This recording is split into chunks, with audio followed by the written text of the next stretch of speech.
Karjat superfast वेगवान शहराचं वेगवान न्यूज चॅनल। सोमवार दिनांक 27 ऑक्टोबर रोजी महाराष्ट्र राज्याचे पर्यटन मंत्री शंभूराज देसाई यांच्या अध्यक्षतेखाली पर्यटन विषयक बैठक पार पडली। पायाभूत सुविधा, विकास आणि माथेरानमधील स्थानिक समस्यांबाबत असलेली ही आढावा बैठक मुंबईमधील सह्याद्री अतिथीगृह मलबार हिल इथे पार पडली। या बैठकीत आमदार महेंद्र थोरवे यांनी माथेरान आणि कर्जत तालुक्यातील पर्यटन विकासासाठी महत्त्वाचे मुद्दे मांडले। त्यांनी माथेरानचा विकास आणि पर्यावरण संवर्धन या दोन्ही गोष्टींचा समतोल राखत तातडीने निर्णय घेण्याची मागणी केली। या बैठकीत आमदार महेंद्र थोरवे यांनी काही मुद्द्यांवर विशेष भर दिला।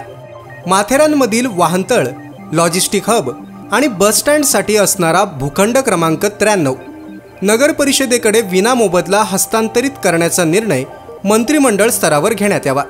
धोधाणी ते माथेरान फ्युनिक्युलर रेल्वे प्रकल्पावर कार्यवाही सुरू करणे, सर्वोच्च न्यायालयाच्या आदेशानुसार ई-रिक्षा सुरू करण्याची अंमलबजावणी करणे, क्ले पेव्हर ब्लॉक रस्त्यांच्या कामाबाबत सर्वोच्च न्यायालयीन आदेशांची अंमलबजावणी करणे, माथेरान पर्यावरण संवेदनशील सनियंत्रण समिती नव्यानं गठीत करणे।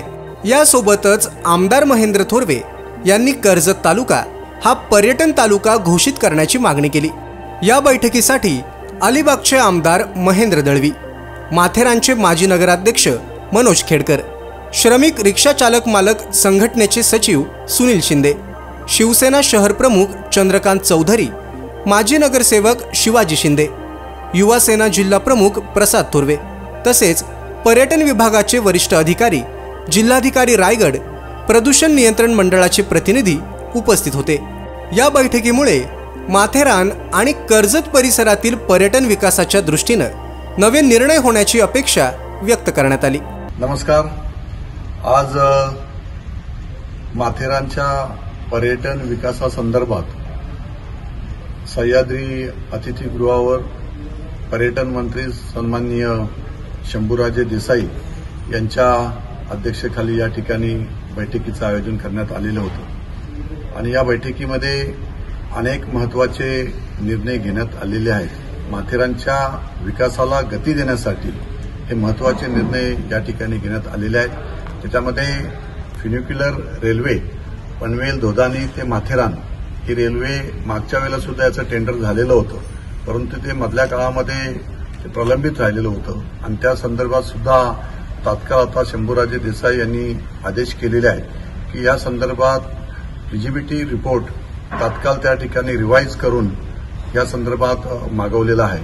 तसेच ई-रिक्षा संदर्भात सुद्धा तात्काळ ई-रिक्षा जे काही सर्वोच्च न्यायालयाने आदेश केलेले आहेत त्यानुसार ई-रिक्षा तात्काळ त्या ठिकाणी जे हातगाडी ओढणारे आहेत रिक्षावाले यांना तात्काळ त्या ठिकाणी ई-रिक्षा देण्यात यावी असे सुद्धा कलेक्टरांना आदेश त्या ठिकाणी करण्यात आलेले आहेत।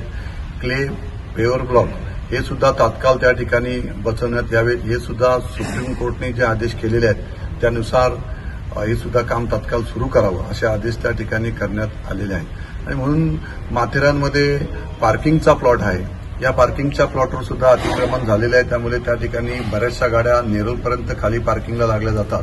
त्या ठिकाणी सुद्धा अतिक्रमण तात्काळ हटवावं असं सुद्धा सूचना त्या ठिकाणी करण्यात आलेल्या आहेत। आणि हा जो पार्किंगचा प्लॉट जो आहे तो प्लॉट आपण त्या ठिकाणी नगरपालिकेकडे वर्ग करावा अशा सूचना त्या ठिकाणी करण्यात आलेल्या आहेत। त्या संदर्भात महसूल मंत्री बावनकुळे साहेबांना उद्या कॅबिनेटला आम्ही त्या ठिकाणी शंभूराजे देसाई पर्यटन मंत्री आणि आम्ही त्या ठिकाणी भेटणार आहोत आणि हा प्लॉट नगरपालिकेकडे कॅबिनेटला त्या ठिकाणी मंजुरी देण्यात यावा अशा सुद्धा आपण त्या ठिकाणी मागणी केलेली आहे। आणि हे माथेरानचे हे सर्व प्रश्न अतिशय महत्त्वाचे आहेत, जेणेकरून माथेरानमध्ये घोडेवाले असतील, स्थानिक व्यापारी असतील, या सगळ्यांनाच रोजगाराची संधी उपलब्ध व्हावी।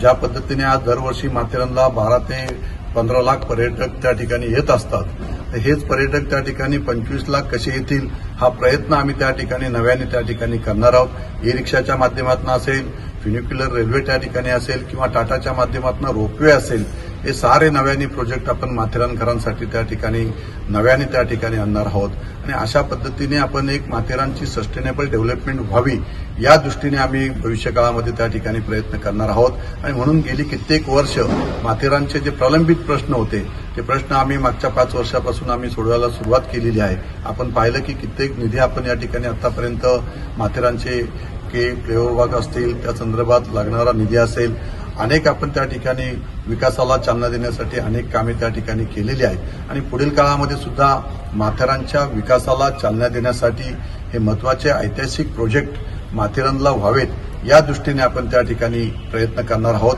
नक्कीच मला अभिमान आहे की माथेरान हे माझ्या मतदारसंघामध्ये आहे आणि जागतिक दर्जाचं पर्यटन स्थळ म्हणून माथेरानकडे पाहिलं जातं आणि त्या पद्धतीची डेव्हलपमेंट भविष्य काळामध्ये माथेरानमध्ये आम्ही करू असा आत्मविश्वास आम्हा सगळ्यांना या ठिकाणी आहे।